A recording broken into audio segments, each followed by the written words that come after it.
Okay, legal metrology.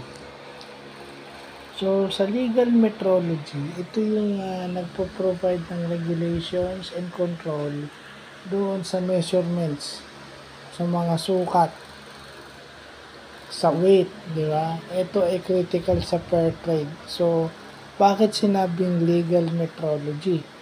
So, ano ba yung metrology? Metrology is the science of measurement. So, ibig sabihin yung specific measurement na legal na tinatanggap o pinapayagan ng isang batas.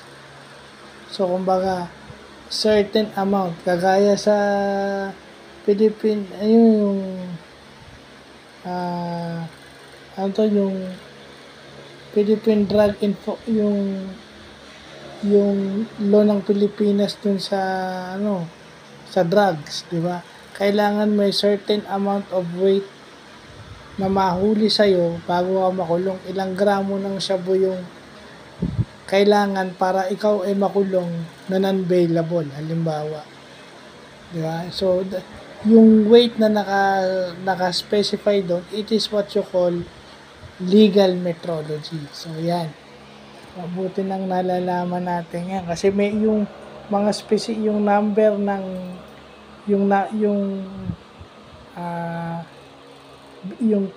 numero ng timbang, yung numero ng haba, yung numero ng distansya, di ba? Ilang kilometro yung boundary ng Pilipinas hanggang Taiwan. Yun. That is what you call legal metrology, which serves as a baseline. So, yun. Butit na pag-aralan natin yung meaning ng legal metrology kasi yan yung legal metrology kailangan din sa business. Lalo na sa trade for consumer safety. Di ba? Kasi sa health din, di ba?